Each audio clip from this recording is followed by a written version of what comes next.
सास ने जैसे ही सब्जी छकी तुरंत थूक दी। अरे तेरी! बोली, बहू ये क्या कर दिया?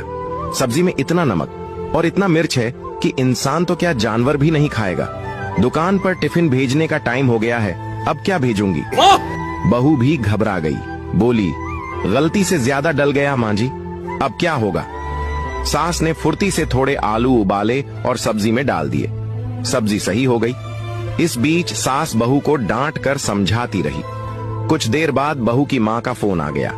सास ने उठाया और समधन से बात करने लगी। उधर बहू और ज्यादा डर गई।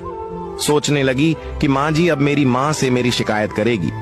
बहू की माँ ने जब समधन से बेटी के बारे में पूछा तो सास बोली, जी आपकी बेटी बहुत अच्छी है, सब कुछ अच्छे से संभाल लिया है, मैं बहुत खुश हूँ। आपने उसे बहुत अच्छे संस्कार दिए हैं। ऐसी बहू पाकर मैं तो धन्य हो गई। बहू ने जब सास को अपनी बड़ाई करते देखा तो भाव विभोर हो गई, आंखों में आंसू आ गए। उसने सास से पूछा, मम्मी जी मैं सब काम सही से कब कर रही हूँ? गलतियां कर देती हूँ, फिर भी आपने मेरी मम्मी से मेरी बड़ाई क्यों की? सास बोली, बेटा तुझे काम सिखाना मेरी जिम्मेदारी है।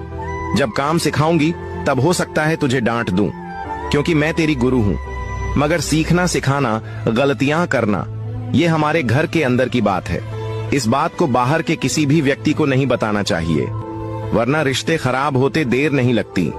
जीवन में एक बात गांठ बांध ले बहू, घर के अंदर की छोटी छोटी बातें कभी बाहर मत बताना, जीवन में कभी बड़ी समस्या नहीं आएगी। ये बात मेरी सास ने मुझे सिखाई थी, आज तुझे बता रही हूँ। बहू आंखों में भर आए आंसुओं को रोकते हुए बोली, बस ऐसे ही आप माँ बनकर मुझे सिखाते रहिए, मैं सब सीख जाऊंगी। सास बोली, क्यों रो रही है? बहू बोली, नहीं बस आप में आज माँ की झलक नजर आ गई।